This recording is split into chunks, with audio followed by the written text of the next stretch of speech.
YTN 라디오 김우성의 생생경제.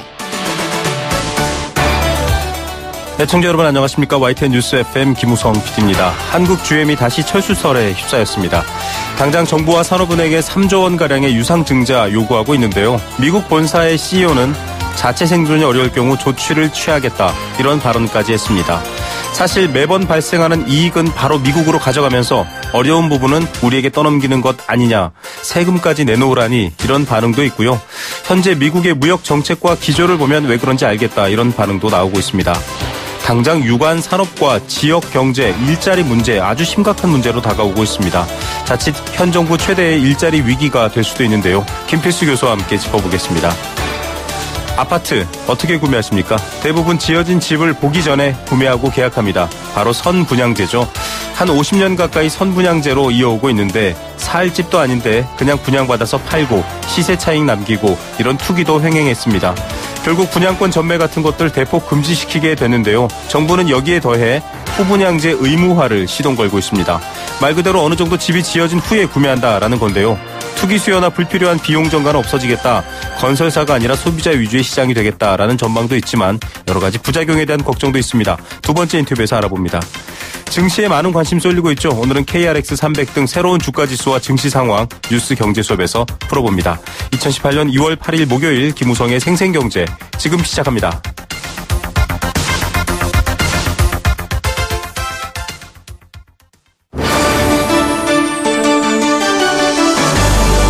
YTN 라디오 김우성의 생생경제.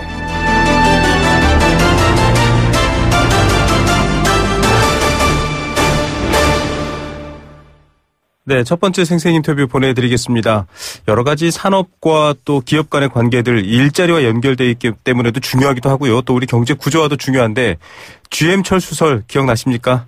많은 우려와 걱정이 있었는데요. 수면 아래로 가라앉았던 이 이슈가 다시 불거졌습니다. 미국 본사에 철수를 시사하는 듯한 발언 나오면서 지금 뉴스가 계속 쏟아지고 있습니다. 철수하는 것 아니냐, 이런 설득력이 더 커진다, 이런 분석도 있는데요. 또 GM 국내에서 판매 실적도 좀처럼 회복되지 않는 점이 있습니다. 지난번에도 김필수 교수와 함께 여러 가지 문제점들 분석했습니다. 어렵다라는 부분도 이야기했지만 또 합의를 찾았으면 좋겠다라는 얘기도 나왔는데요. 또다시 이렇게 철수설까지 이야기가 나왔습니다. 이 관련 지역 경제까지도 출렁일 수 있을 만한 여파입니다. 어떻게 좀 바라봐야 할지 이야기 들어보겠습니다. 대림대학교 자동차학과 김필수 교수입니다. 교수님 안녕하십니까? 네, 안녕하세요. 예, 이거 GM 최고 경영자 미국 본사에서 나온 얘기인데요. 독자 생존이 가능한 사업체를 갖기 위해 앞으로 조치를 취해야 된다. 한국 GM의 철수를 염두에 둔 말 아니냐, 지금 이런 기사들이 쏟아지고 있는데 어떻게 보십니까? 그렇게 보고 있습니다. 지금 현재 한국 GM은 3년 이상 누적 적자가 2조 5천억입니다. 네. 이 주식회사라는 것은 수익 모델이 없게 되고 그게 줄어들게 되면은 결국 내부적인 정리를 할 수밖에 없거든요. 네. 특히 이 글로벌 GM의 입장에서는 그런 이 글로벌 경영을 하면서 세계에서 여러 가지 공장이라든지 지역을 철수한 경우가 워낙 많이 있기 때문에 네. 그 다음 대상이 한국 GM이라는 것을 간접적으로 나타낸 뜻이기 때문에 결국 이 상태로 계속 가게 되면은 철수라든지 아니면 구조조정을 하겠다라는 일종의 뉘앙스라고 분명히 볼 수가 있습니다. 예. 뭐 구조조정이라든지 새로운 합의점만 나와도 사실은 좀 가능성이 있어 보일 텐데요. 아예 철수 얘기가 또 힘을 받고 있습니다. 교수님, 이런 가능성은 어떻게 보십니까? 상당히 크다고 보고 있습니다. 이미 2, 3년 전부터 계속 나오고 있는데 사실 한국 GM에 대한 위기는 작년보다도 올해가 가장 위기가 아닌가 이렇게 좀 생각을 할 수가 있습니다. 네. 이미 GM 같은 경우에는 고비용 저생산 구조, 특히 강성 노조의 이미지라든지 네. 또 국내 시장 점유율도 워낙 지금 떨어져 있는 상태이기 때문에 이런 상태로 가게 되면 계속 적자가 누적되는 부분들이 있거든요. 그런 네. 측면에서 보면은 이 긍정적인 부분이 없다는 것이 가장 또 문제점이라고 볼 수가 있습니다. 예, 이게 정말 사면초가입니다. 예전에도 또 비슷한 이 어려움을 빨리 극복해야 된다라고 얘기했는데 좀 꼼꼼히 들여다보겠습니다. 물론 자동차 제품이 잘 안 팔린다라는 게 가장 큰 원인이겠지만 지금 GM이 이렇게 계속 악순환에 빠져 있는 이유, 적자가 조 단위로 기록되는 이유, 어디서 봐야 될까요? 결국은 소비자가 입맛에 맞는 좋은 차가 많이 안 나왔기 때문에 이런 결과가 나온 겁니다. 네네. 사실 GM 같은 경우에는 여러 가지 역량들이 많이 있기 때문에요. 네. 소비자의 입맛에 맞는 차종에 대한 투입을 제대로 한다면은 국내 시장 점유율을 14%에서 5%까지 가져갈 수가 있거든요. 네. 그 정도만 되면은 한국 GM의 생존에 대한 부분들은 그렇게 큰 문제가 되지 않는데 네네. 지금 현재 한 자리 숫자를 못 넘어가고 있습니다. 7%, 네. 8% 작년에는 더 줄었기 때문에 네. 또 앞으로 나오는 차종 자체가 경쟁력이 있는 모델이 그렇게 눈에 띄지 않고 있기 때문에 네. 더더욱이 악조건이 누적된다는 측면도 있고요. 또 강성노조의 이미지는 미국 이 본사에서도 굉장히 부정적으로 보는 시각이 큽니다. 네. 그런 측면에서 뭐 임단협이라든지 이런 분들도 좀 한 템포 느리게 여유 있게 양보를 해서 같이 상생 구조를 가져야 되는데 아시겠지만은 국내 한국 GM뿐만 아니라 현대기아차도 그렇고 네, 이 맞습니다. 임단협 협상에 대한 부분들 특히 노사 강성노조에 대한 이미지는 굉장히 부정적이어서 이 부분은 상당히 문제점이 크다고 보고 있습니다. 예, 여러 협상력 사실 뭐 순수 토종 기업은 아닙니다. 합작되어 있는 형태이기도 하고 GM이 실질적인 여러 가지 투자 측면에서도 관심을 가지고 있는 쪽인데 GM에 대한 비판도 사실은 좀 있어 왔지 않습니까? 너무 수익이 나는 대로 본국으로 가져가지 않았느냐. 그런데 지금 정부와 산업은행이 한 3조 정도 유상 증자해달라라고 얘기했습니다. 이거 안 되면 철수하겠다라고 하는데 GM 본사 측에서도 조금 다른 제스처를 취해줬어야 되는 것 아닌가 이런 좀 비판도 있을 텐데요.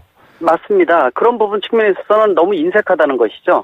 수익이 나면은 다 가져간다는 논리를 갖고 있으면은 한국 GM은 일반 뭐 다른 수입사하고 다를 바가 없다고 볼 수가 있거든요. 네. 예전만 하더라도 10년 전만 하더라도 이 경차 같은 경우에는 글로벌 GM 중에서 한국 GM이 일종의 이 연구 개발 단지로서의 역할이 상당히 컸습니다. 인기도 지역적으로요. 많았죠. 네. 네, 그리고 생산량도 워낙 많았었고 네. 또 연구 개발 R&D 기지도 있었고요. 근데 최근에 들어와서는 이런 부분들이 사라지면서 재투자도 안 하고 또 이득이 나오면 속속들이 가져간다는 이런 비판을 상당히 많이 받아왔기 때문에 네, 맞습니다. 재투자라는 측면에서도 상당히 좀 문제점이 있지 않나 이렇게 보고 있습니다. 예, 이런 상황이라면 사실 이 많은 분들이 대우 시절부터 기억하고 있는 작은 소형차 또 그 뒤로 스파크 여러 가지 측면에서 사실 가능성이 있어 보이는데 참 안타깝다라는 생각을 하시는 국민도 많을 것 같습니다. 지금 철수가 결정이 돼서 빠진다. 만약에 한국과 산업은행도 정부와 산업은행도 3조 유상증자를 못하게 돼서 만약에 빠진다라고 한다면 굉장히 좀 여파가 크다 이렇게까지 나오고 있습니다. 자동차 산업 전반으로도 마찬가지고요. 어떻게 보십니까? 상당히 크다고 보고 있습니다. 일단 자동차 산업은 자동차 메이커의 밑에 부품 기업이 5천 개 정도가 육박할 정도로 포진돼 있고요. 네. 워낙 일자리라는 측면이 큽니다. 특히 실질적으로 일자리가 27만 개가 넘습니다. 네네. 거의 30만 개에 가깝기 때문에 네. 아마 이런 부분들이 예전만 하더라도 쌍용차도 몇백 명 해고에 대한 부분들 나오면서 사회적 휴직이 워낙 컸던 거 기억나실 겁니다. 그렇죠. 근데 지금 같은 경우에는 지금 국내에서 한국 GM이 공장이 4개가 있습니다. 부평 1, 2 공장이 있고 창원에 경차 공장, 그다음에 군산 공장이 있거든요. 네네. 근데 군산 공장 같은 경우에는 이미 생산량이 20%분이 생산을 안 하고 있고요. 네. 지난 한 달 동안은 또 뭐 정비 기간이라서 아예 지금 생산 중지되어 있는 상태입니다. 네네. 그런 측면에서 아마 이 한국 GM이 전체적으로 철수한다는 것은 간단한 부분은 아니라고 보고 있고요. 네. 아마 효율화 측면에서 내부 구조 조정에 대한 부분들 네. 공장을 하나 정리한다든지 이 가능성은 올해 어느 해보다도 가장 높기 때문에 그러나 네.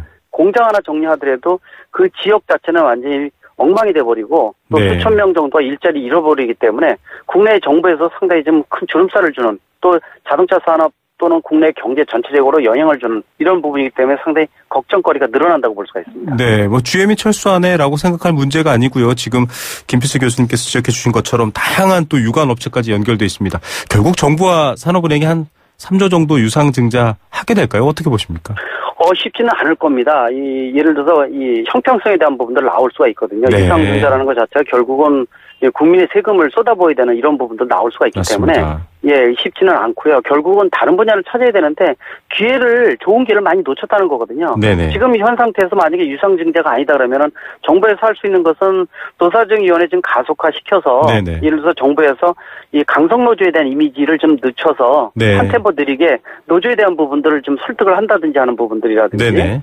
그리고 나머지 부분들은 결국 한국 GM에서 좋은 차를 마무리를 잘해서 이 소비자의 입맛에 맞는 차종을 판매를 하면서 수익률을 좀 높여야 되거든요. 판매를 좀 네. 늘려야 되고. 네. 근데 그런 부분들은 정부에서 관여할 만한 부분이 아니고요. 네. 결국은 정부에서 선택의 폭이 거의 없어지고 있다라는 측면에서는 더더욱 우려사항이 커지고 있습니다. 맞습니다. 정부도 이 국민의 세금을 통해서 지원과 혹은 여러 가지 증자에 대한 부분을 하려면 명분 또 이유 명확해야 되는데 지금 교수님 말씀해 주신 것처럼 그 이유도 점점 없어지고 있는 상황 어렵습니다. 별로 교수님 좋지는 않습니다. 저기 네. 이제 한미 FTA가 재협상 맞습니다. 중이어서 특히 자동차 분야하고 또 예를 들어서 일자리 창출에 대한 부분들이 국내에서 좀 어려운 상황인데 이 상황에서 누적되는 부분들은 불에다 기름 붓는 형태이기 때문에 네. 더더욱 협상의 조건이나 가능성이 적어진다는 것이 문제점이라고 보고 있습니다. 사실 지금 어려움에 빠져있는 한국 GM 말고도 이 트럼프 정부의 무역 정책 때문에 방식 때문에 지금 굉장히 한국 국내 자동차 업계들도 다 어려워하고 있지 않습니까? 맞습니다. 지금 특히 무역 적자에 대한 부분들이 트럼프 정부에서 가장 우선시하는 게 자동차고 철강 쪽이거든요. 네, FTA에서도 자동차 밀고 맞습니다. 들어왔죠. 네. 결국은 이 분야를 어떻게 이제 우리가 양보를 할 것이냐에 대한 부분들도 굉장히 중요한 부분이기 때문에 네. 그런 측면에서 GM이라는 것 자체가 예전에 미국 정부의 공적 자금이 들어가면서 우리가 일명 제너럴 모터스가 아니라 일명 거버먼트 모터스다 이렇게 이제 우스갯소리 얘기할 네. 정도거든요. 네. 결국은 대리인 역할이 GM이라고 보고 있습니다. 그런 측면에서 네. 지금의 한미 FTA에 대한 부분들이 또 이 GM하고 같이 물려가는 거 아닌가라는 측면에서 상당히 고민거리는 많아지고 정부의 선택폭도 좁아지고 있다고 보고 있는 것이 문제점이라고 보고 있죠. 예, 사실 이 첨예한 한미 지금 무역 관계에 있어서 GM도 역시 그 일부분의 어떤 현상으로 볼 수 있는 상황이다. 자, 안타깝습니다. 물론 또 여러 가지 회생의 가능성이 완전히 없다라고 하기는 어렵습니다. 물론 어렵다라고 하는 게 전반적이긴 한데 교수님 여러 가지 이 업계 생존 방안 앞서 잠깐 지나가면서 말씀해 주셨던 게 경차라든지 소형차 부분에서는 한국에서 R&D 역할까지 했었던이라고 이제 장점을 말씀해 주셨거든요. 네. GM이 회생할 수 있다면 지금 좀 다시 딛고 일어설 수 있다면 어떤 방안들 필요할까요? 말씀드린 대로 일단 공적 자금 유상증자에 대한 부분은 일부분이라도 진행될 가능성이 분명히 있다고 볼 수는 있고요. 네. 또 한 가지는 아까 노사정위원회를 통해서 이 노자의 안정화 이런 네네. 부분들하고 또 여러 가지 부분들도 제가 제기를 했었어요. GM 쪽에다가 네. 차의 완성도를 조금만 높여서 2% 부족한 부분 메꾸게 되면 소비자의 입맛에 맞는 차종 충분히 나올 수 있는 역량을 가진 데다 네네. 그런 부분들은 좀 제대로만 진행을 한다면 충분히 효과가 나올 수 있다고 보고 있거든요. 또 네. 미국 GM에다가 그 중요한 좋은 신호를 많이 보낼 수가 있습니다. 더욱이 R&D에 대한 부분들은 국내 자동차 기술 수준이 어느 정도 높기 때문에 네. 뭐 아시겠지만은 GM의 15V 같은 전기차 같은 경우에 네. 배터리부터 모터 핵심 부품 10여 가지가 다 한국산 부품입니다. 네. 이런 부분들은 상당히 좀 할 수 있는 부분들이 미래의 차에 대한 대비책, 친환경차에 대한 대비책 충분히 네. 한국 GM의 역량을 가질 수가 있기 때문에 네네. 이런 부분들을 좀 되살려서 시너지 효과를 내는 것이 지금 시점에서 중요하다고 보고 있습니다. 네, 여러 가지 시너지. 이 하나의 사건으로서 기업의 철수설 위기만 볼 문제가 아니라 산업, 정책 그리고 또 기술 개발에 대한 기회까지 좀 다 봤으면 하는 아쉬움이 있네요. 교수님 네. 오늘 말씀 감사드립니다. 네, 고맙습니다. 네, 대림대학교 자동차학과 김필수 교수였습니다.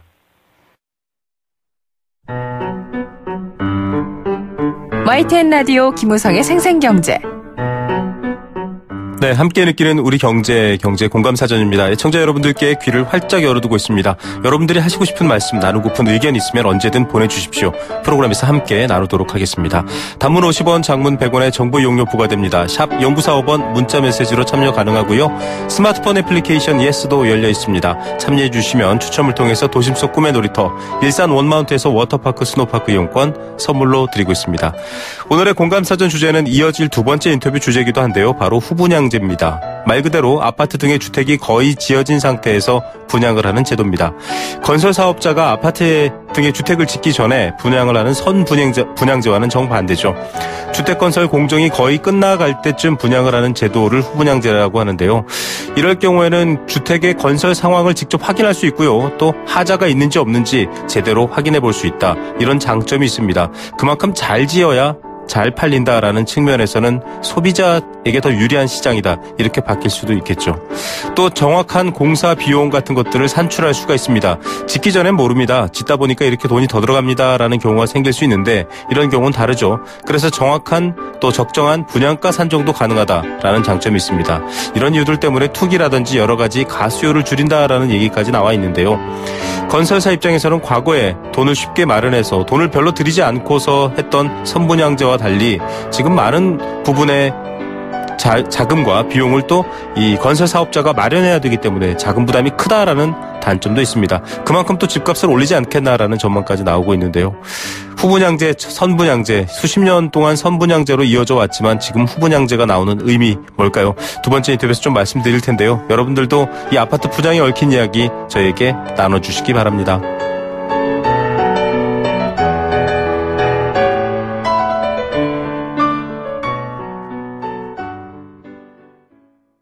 네, 생생경제 일부 포스코와 함께했습니다. 캠페인 하나 듣고요. 이 시각 주요 경제 뉴스들 정리해드리겠습니다.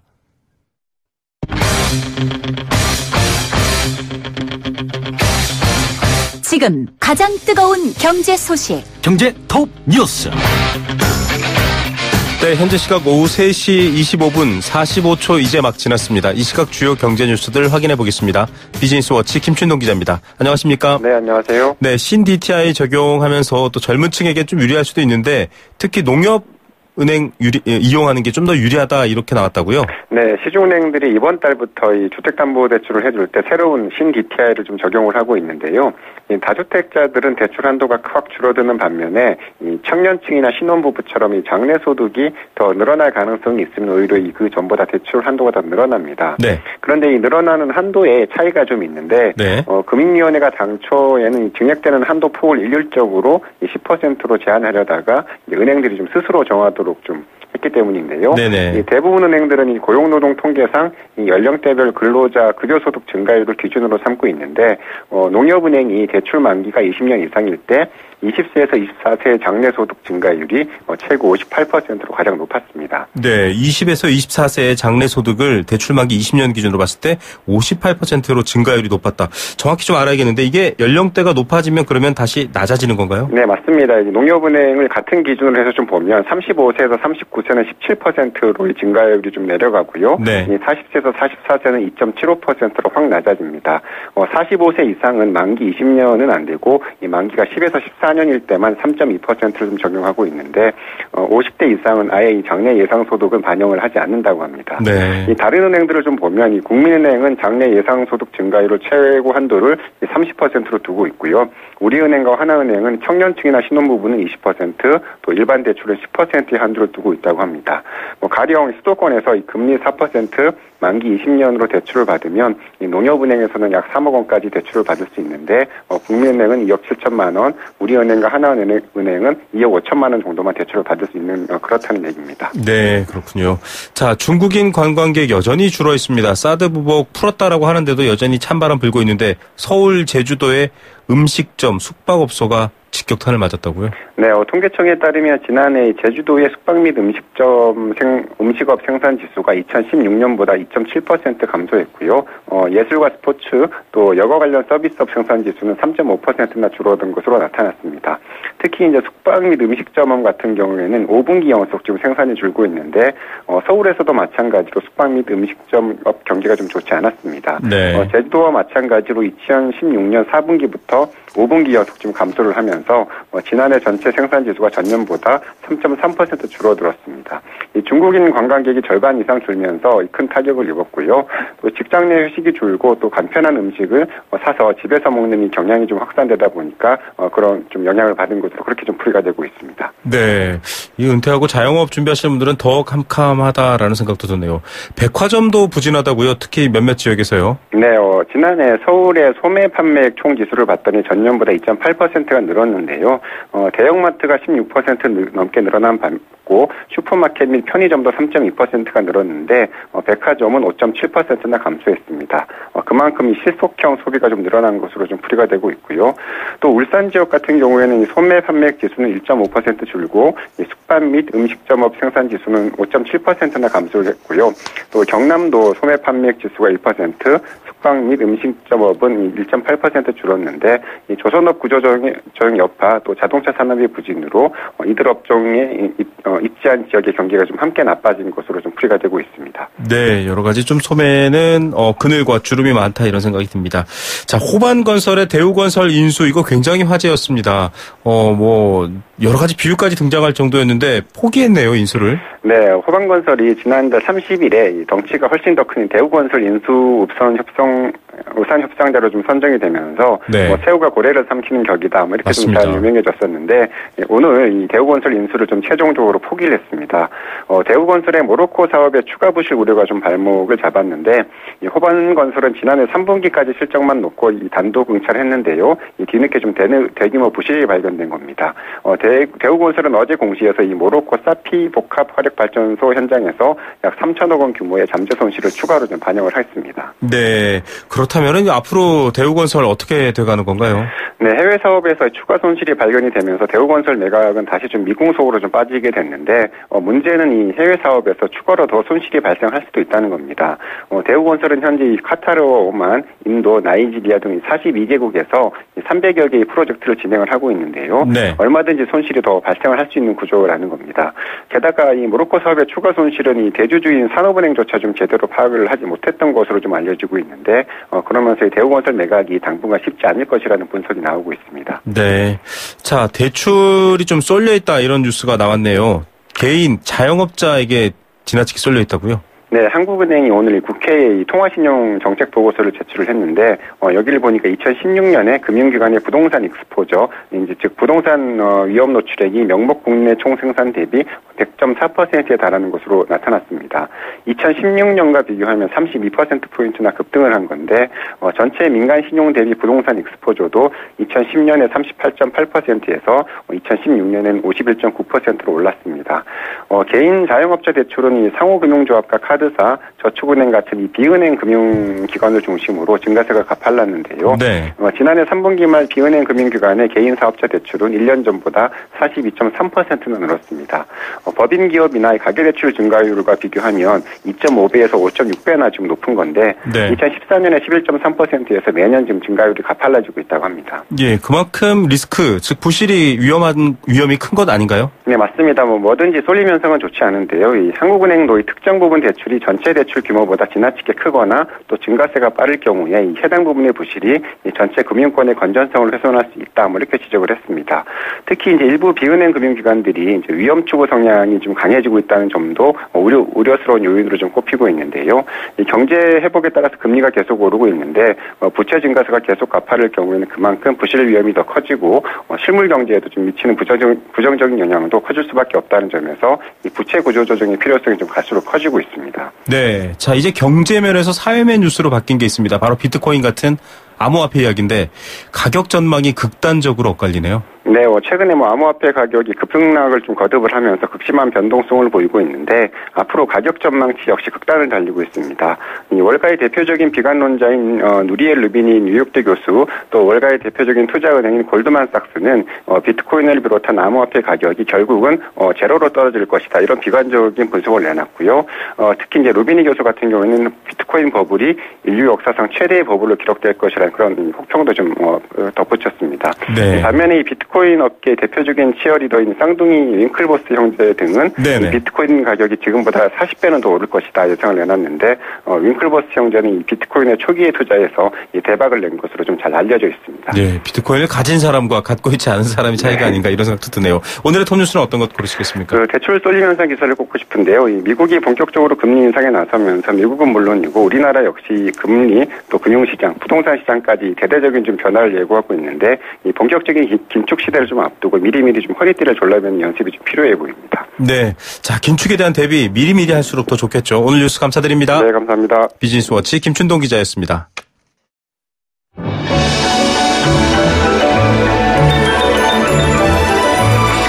오늘의 경제를 들여다보는 시원한 창. YTN 라디오 김우성의 생생경제 생생인터뷰. 네, 집은 사는 곳이지만 또 사는 곳이기도 합니다. 사는 것이기도 합니다. 네, 뭐 당연한 얘기일 수도 있겠지만 아파트 사러 가면 모델하우스, 즉 견본주택에 들어가서 집을 계약하는 경우가 있고요. 실제 내가 살 아파트를 보면 텅 빈 들판인 경우가 많습니다. 웬 당연한 이야기냐라고 하실 텐데 이게 바로 선분양제의 풍경입니다. 집을 짓기 전에 파는 겁니다. 자금 조달은 집을 살 사람들이 하게 되는 거고요. 건설사는 좀 그런 부담을 덜 하게 되는 거죠. 40년 전 만들어졌다는 이 제도 이제 익숙해졌고 지금도 선분양제가 대부분인데요. 부동산 투기의 측면이라든지 또 여러 가지 제품 측면, 집의 여러 가지 하자 측면에서는 많은 문제들이 있어 왔습니다. 또 비판도 있었고요. 건설사에 너무 쏠려 있는 여러 가지 건설사의 혜택 위주의 정책이다라는 말도 있습니다. 그래서 정부가 후분양제 시동을 걸고 있습니다. 주택법 개정안 국회에 내놨고요. LH공사 등 이런 공공부문은 이미 준비하고 있는 상황이라고 합니다. 그런데도 불구하고 부작용에 대한 또 걱정까지 나오고 있는 상황입니다. 후분양제 추진 어떻게 바라봐야 할까요? 전문가 연결해서 이야기 좀 들어보겠습니다. NH투자증권 김규정 부동산 전문위원입니다. 위원님 안녕하세요. 네, 안녕하세요. 네. 자, 정부가 이 후분양제를 우선 공공부문부터 의무화하는 주택법 개정안 국토교통위에 제안했다고 합니다. 정부가 제안한 이 후분양제 아직도 낯선 분들도 많을 것 같습니다. 이게 뭔가요? 네, 후분양제 일단 뭐 정의를 해보시자면 종전에 집을 이제 아파트를 짓기 전에 분양을 하고 입주자를 모집하는 선분양 방식이 있었다면 네. 후분양제는 뭐 방금 설명하신 것처럼 아파트를 일정 부분 이상 다 짓고 난 후에 이제 분양을 하는 방식이 되겠고요. 네. 이번에 정부가 제안하는 내용은 일단 LH 이제 한국토지주택공사나 지방공사 등 공공부문에서는 먼저 후분양제를 좀 의무적으로 빠르게 도입을 하고 네. 민간 건설업체 쪽에서는 뭐 공공택지를 우선 공급한다던가 하는 다양한 인센티브를 줘서 점점 후분양제로 가도록 유도를 하는 내용을 이제 목표로 삼고 있습니다. 그래서 단계별로 후분양제를 이제 시장에 도입하는 내용을 정부가 제안하고 있다라고 이해하시면 됩니다. 네, 단계적으로 후분양제를 가고 있다. 이제 첫 계단을 올라갈 수 있는 부분, 뭐 공공부문 얘기를 해주셨는데, 자, 선분양제로 지금 거의 대부분의 아파트를 또 주택을 구매하고 계신데, 이 제도에 좀 문제가 있어서 사실 후분양제를 도입한다 이렇게 봐야 될까요? 정부의 배경 어떻게 읽으면 될까요?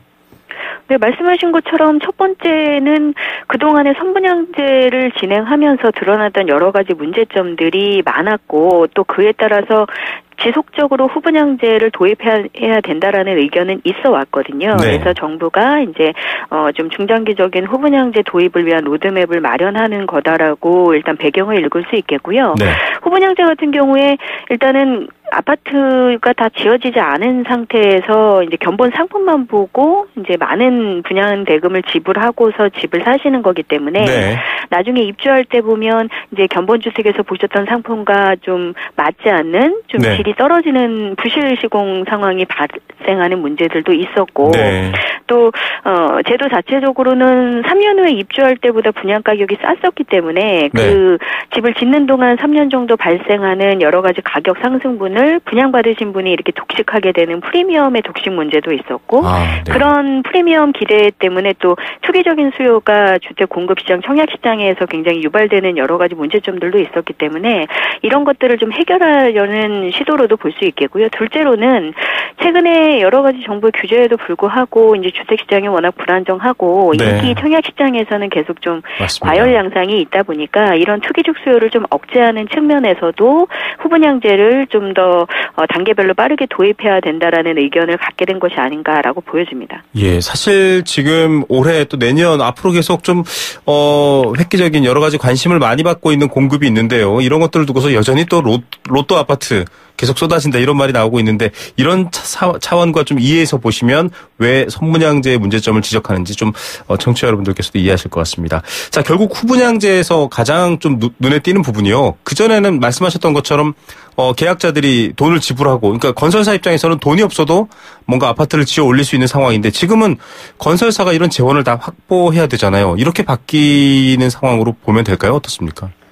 네, 맞습니다. 일단 분양 대금을 미리 단계별로 저희가 물론 중도금을 나눠서 내기는 하지만 네. 주택 아파트 건설에 들어가는 비용을 이제 분양자들이 미리 내게 되고 그 분양 대금을 모아서 그 건설 비용을 가지고 건설사들이 집을 짓는 형식이었기 때문에 네. 상대적으로 건설사들의 금융 비용은 이제 토지 매입이라든가 이런 단계에 주로 투입이 됐었는데 만약에 후분양 방식으로 뭐 일테면 아파트가 한 7-80% 이상 지어진 다음에 분양을 하는 걸로 바뀌게 된다면 네. 그 건설에 들어가는 비용 자체도 건설사들이 뭐 대출이나 이런 것들을 통해서 자체 조달을 해야 되기 때문에 종전보다 건설사들의 이제 사업 비용에 대한 부담 그리고 그런 비용 대출에 들어가는 이자 부담 이런 것들은 확실히 늘어나게 될 수밖에 없습니다. 그래서 네. 이런 것들을 어떻게 조달하는 시스템을 만드느냐에 따라서 건설사들의 이제 부담 정도가 바뀔 수 있고 그에 따라서 또 유동성이나 자금력을 확보한 대형 건설사들과 그렇지 못한 중소건설사들 간의 이런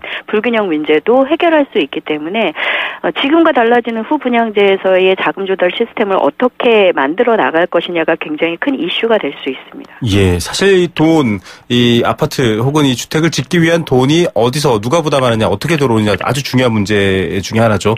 이런 차원에서 이제 지금 얘기를 했는데 좀 장단점을 놓고 지금 갑론을박이 많습니다. 앞서 말씀하시면서 이미 좀 소개가 됐지만 여러 가지 부작용 문제라든지 또 비용 문제 이제 여러 가지가 있겠지만 장단점 좀 비교해서 본다면 어떻습니까? 좀 그래도 비교해서 봤을 때 어느 부분이 그래도 좀 필요하다라는 얘기가 가능할 것 같은데요. 소비자 입장에서는 어느 정도 공정이 끝난 아파트 실물을 보고 분양 결정을 하실 수 있기 때문에 네네. 뭔가 상품을 확인할 수 있고 부실 시공에 대해 다른 피해 같은 것들을 좀 피하실 수도 있게 되겠고요. 근데 다만 선분양을 할 때보다 주택 가격이 계속 오르는 시점이라면 네.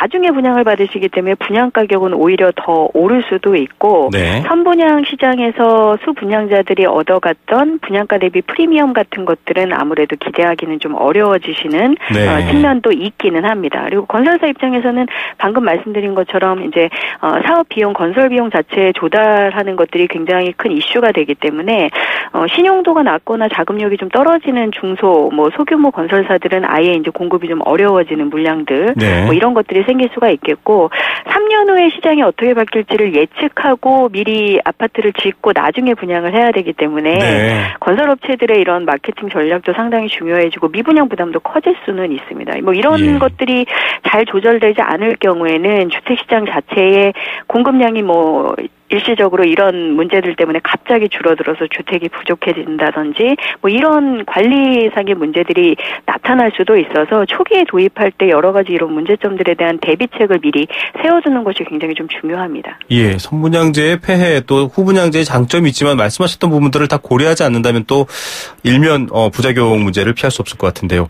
자, 부동산 불패라는 얘기가 나올 만큼 많은 사람들이 무리를 해서 주택시장에 뛰어드는 이유가 있습니다. 바로 이런 또 선분양제에서 나타나는 부작용이었기도 했는데 그만큼 또 어려움을 겪는 실수요자, 무주택자도 많고 이거 법 개정해야 된다고 하더라고요. 후분양제 쉽지 않아 보이는데 어떻게 전망하십니까? 네, 종전에도 이미 국회에 나와 있는 이 후분양제에 관련된 개정안이 나온 게 있었고요. 네네.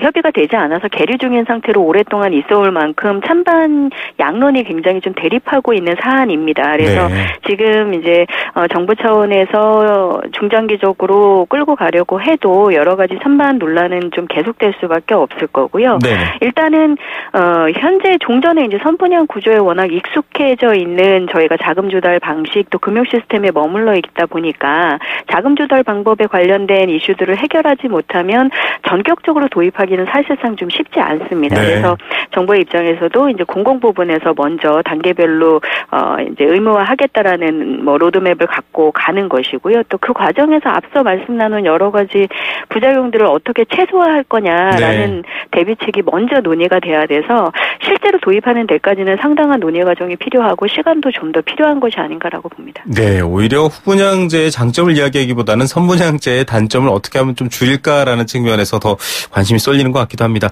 말씀하신 부분도 있고 지금 여야의 입장 또 정부와 이 당의 여당의 입장 여러 가지가 좀 미묘한 차이가 있는 상황인데 말씀하신 대안들 이를테면 공공부문에서 좀 먼저 도입해서 해봤을 때 장점들이 드러난다면 좀 더 확대될 수도 있고 이런 여러 가지 좀 대안들 마련해야겠죠. 네, 일단 공공 부분에서 먼저 하면서 투기적 수요의 차단이라든가 또 합당한 분양 가격의 명확한 산출 방식이라든가 이런 것들이 좀 정립되는 과정들이 보여진다면 네. 당연히 이제 저희가 단계별로 민간 분양 시장에서도 후분양제를 일정 부분 도입할 수 있는 기반이 좀 마련될 수 있을 것으로 보여져서 공공 부분의 진행을 조금 지켜볼 필요가 있겠고요. 건설사의 입장에서는 또 소형 업체나 이런 지방 업체들이 오히려 소외되지 않도록 전체적인 자금 조달 시스템 이런 금융 부분에서의 먼저 좀 개발 발전이 이루어지는 것들이 선행돼야만 사실상 후분양제가 문제없이 도입이 될 수 있습니다. 그리고 아무래도 후분양제에서 여러 가지 문제점이 있기 때문에 분양 사업성이 떨어지는 비인기 지역에서는 또 주택을 서로 짓지 않으려고 하는 네. 상황들이 벌어질 수도 있기 때문에 전체적으로 균형감 있게 주택 공급을 할 수 있고 그런 것들을 뒷받침할 수 있는 시스템을 먼저 좀 차분히 마련하는 과정에서 전체적인 도입이 이루어져야 될 것 같습니다. 예, 참 문제점들을 더 잘 살피는 게 중요하구나라는 이야기를 이 분양 제도를 놓고도 좀 고민하게 됩니다. 오늘 말씀 감사드립니다. 감사합니다. 네, NH투자증권 김규정 부동산 전문위원이었습니다.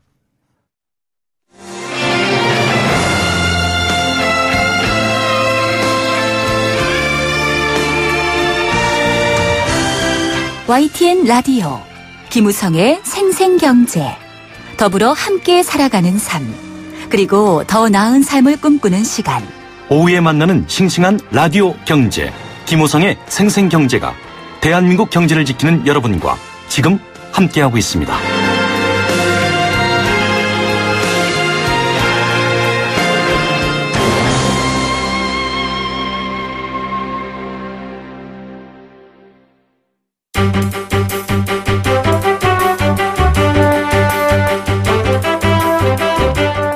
경제를 아는 힘. 홍영만의 뉴스 경제 수업.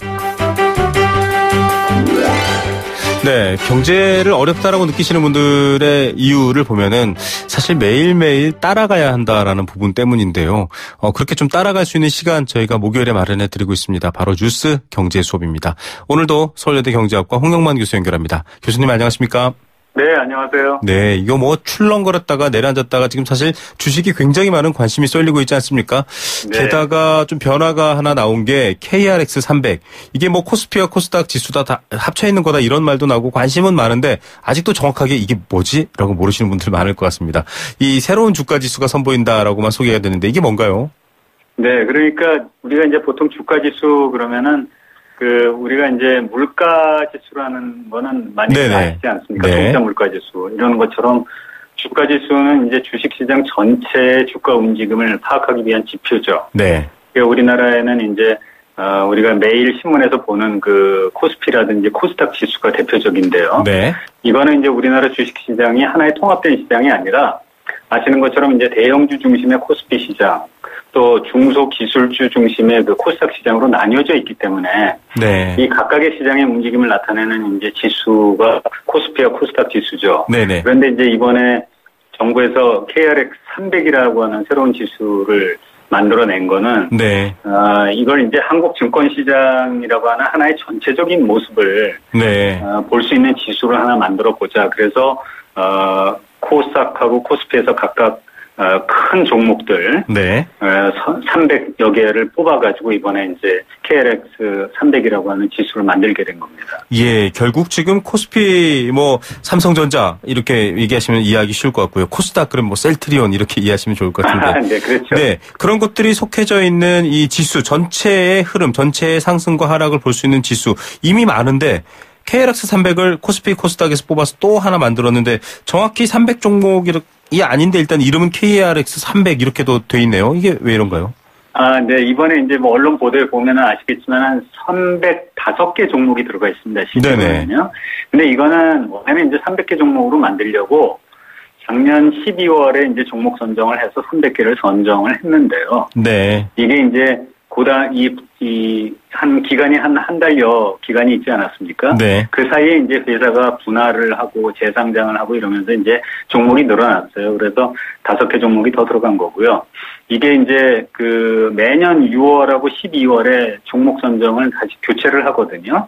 네. 그러니까 아마 금년 6월이 되면은 300개 종목이 될 겁니다. 이거는 그닥 그렇게 중요한 건 아닌 것 같습니다. 네. 자, 코스피 237개 종목, 코스닥 68개 종목, 이렇게 해서 지금 305개지만 뭐 300 종목 정도로 해서 이 전체 지수를 보는데 선정 기준이 있을 것 같아요. 뭐, 코스피가 언뜻 보면 좀 더 덩치 큰 회사들이 많으니까 코스피 아닌가 이런 생각도 할 텐데 어떤 기준입니까?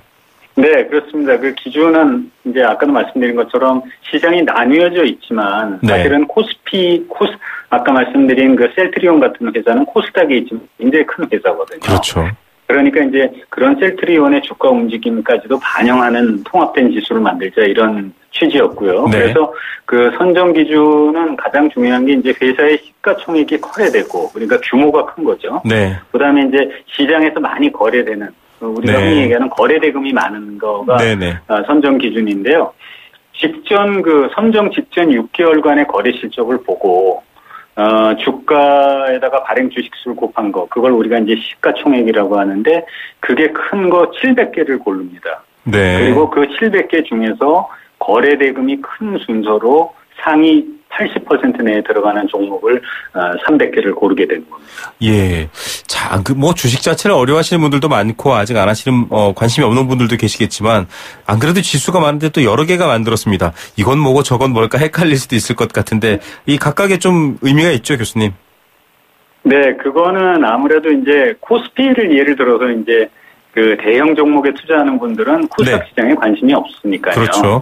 예, 그러면 이제 그 코스피 지수만 쳐다보지 않습니까? 네. 그런데 이제 아까 말씀드린 것처럼 코스닥 시장에도 이제 대형 종목들이 있단 말입니다. 네. 그래서 그런 분들을 위해서 조금 전에 말씀드린 그런 그 선정 기준에 따라서 이제 규모가 큰 주식들의 움직임 그런 것들을 가지고 이제 KRX 300 지수를 만들면 대형 주식의 거래에 관심이 있는 투자자들한테는 이제 유용한 지표가 될 수 있을 거고요. 네네. 그다음에 이제 또 이 KRX를 통해서 이제 무슨 ETF라든지 이런 펀드들을 만들 수 있기 때문에 네네. 앞으로 그 주식 시장에 좀 더 많은 활용도는 있을 겁니다. 이런 것들은 사실 미국의 경우에도 있어요. 다우존스 같은 경우는 30개 우량 종목으로 돼 있고요. S&P 500은 이제 500개 종목 지수로 만들거든요. 그러니까 네. 필요에 의해서 얼마든지 만들 수 있죠. 물론 뭐 네. 일반 투자자들 입장에서 생각하면 좀 혼돈스러운 측면도 있지만 네. 다 쓸모가 있어서 만드는 거죠. 예, 어떤 성격, 앞서 말씀하신 여러 가지 이 개개의 이 기업의 가치를 따지고는 이 종목별의 성격들 이런 것들을 좀 고민하면 좋을 것 같은데 앞서도 말씀하시면서 ETF 얘기가 잠깐 나왔습니다. KLX 300을 이용한 ETF 상품도 상장하겠다. 거래소 이사장의 발언도 있었고요. 요즘 뭐 코스닥 또 여러 가지 기대감 때문에 ETF 얘기도 나오고 있는데 잘 모르시는 분들이 있을 것 같습니다. 좀 소개해 주시죠. ETF는 우리가 이제 보통 시장을 추종하는 펀드다 이렇게 얘기를 합니다. 그러니까 시장을 추종하는 펀드다. 네. 네. 우리가 보통 아는 펀드라고 하는 거는 자산운용회사가 네. 투자자들의 돈을 모아서 유망하다고 생각하는 주식을 이제 사두었다가 이제 이익이 나면 그걸 배분하는 거잖아요. 그렇죠. 그런데 이제 KRX 300 ETF라고 하는 거는 네네. 그 KRX 300에 편입된 종목만 사는 겁니다. 네네. 그러니까 자기네 마음대로 종목을 사는 게 아니고 그 종목만 사가지고 있다가 네. 수익을 배분하는 거니까 네네. 이제 펀드 매니저가 필요 없겠죠. 네네. 그래서 이제 수수료도 저렴하고요. 네. 그다음에 또 펀드가 주식처럼 거래돼서 투자자한테 인기가 많습니다. 네네. 그런데 이제 투자 격언에 무슨 말이 있냐면 네. 시장을 이기는 펀드 매니저 없다 이런 말이 있거든요. 네. 그러니까 이제 ETF는 시장을 따라서 움직이고 펀드 매니저는 자기가 독자적으로 자기 기준에 의해서 주식을 선정을 하지만 종국에 가서는 ETF 같은 게 일반 펀드보다 더 많은 수익을 낸다 이런 얘기거든요. 네. 그러다 보니까 이제 ETF의 인기가 매우 높습니다. 그래서 네. 지금 현재 ETF에 지금 투자된 돈이 27조 원에 달하고 있어요. 네. 네, 그래서 작년에만 한 10조 원 늘었거든요. 네네. 그러니까 앞으로 KRX 300이 만약에 ETF 상품이 나오게 되면 네. 아마 이 ETF 시장도 굉장히 활성화가 될 겁니다. 예. 자, 언뜻 뭐 그렇게 들어도 이게 무슨 말이야라고 하시는 분들은요. 만약에 성적표에 비유하자면 수학 혹은 뭐 물리, 뭐 국어 하나에 이렇게 투자를 해서 이익을 내고 하는 게 아니라 전체적인 그 지수 자체를 좀 따라가는 투자다. 이렇게 평균 성적을 본다. 이렇게 이해도 될까요? 네, 그렇죠. 네. 자, 그런 방식으로 하나로 다 묶어가지고 이 KRX 300이라고 하는 지수가 올라가면 이익이 나는 거고. 이익이 나는 네. 거고요. 그 네. 지수 자체가 떨어지면 이 손해를 보는 거고 그거는 네. 마치 삼성전자 주식의 주가가 올라가면 이익 보고 주가가 네. 떨어지면 손해 보는 거나 같은 이치죠. 예, 같은 방식이지만 이런 지수 묶어서 300개 종목으로 돼 있다라는 사실입니다. 네. 그런데 뭐 코스닥 시장 정부가 좀 활성화하면서 혁신 경제 얘기도 나왔고 여러 가지 얘기가 있는데 2000년대 초반에 사실 코스닥 버블이 있었지 않습니까? 굉장히 올랐다가 굉장히 떨어졌다가 KRX 300에도 또 다른 코스닥 버블이 되는 거 아니냐 이런 우려도 있다고 하는데 어떻게 보십니까? 네, 그 굉장히 날카로운 질문이신데요. 이게 사실 이제 항상 그런 건 아니지만 정부의 간섭이 바람직하지 않은 결과를 나타낼 수도 있거든요. 아, 네. 사실 저는 최근에 그 부동산 시장의 급등 현상도 지난 박근혜 정부 때 네네. 침체된 부동산 시장을 살리기 위해서 이제 다양한 부양책을 취했었어요. 네. 그런데 그런 정책 효과가 이제 시차를 두고 나타나는 거라고 보여지거든요. 네네. 지금 우리나라의 주식 시장이 물론 2000년대 초반과는 많이 다르죠. 네. 그리고 투자자들도 많이 현명해지시긴 했지만 네. 주식 시장을 통해서 경제 활성화를 한다는 게 자칫 그 시장에 잘못된 신호를 줘가지고 네.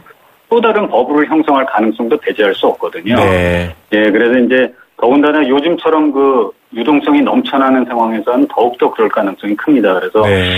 정부의 좀 세심한 관리가 필요하지 않을까 이렇게 보여집니다. 예, 오늘 말씀 감사드립니다. 네, 감사합니다. 네, 지금까지 서울여대 경제학과 홍영만 교수였습니다. 네, 생생경제 포스코와 함께했습니다. 후문양제가 좋다는 문자 많이들 보내주셨네요. 감사합니다. 저는 내일 오후 3시 10분에 다시 옵니다. 김우성이었습니다.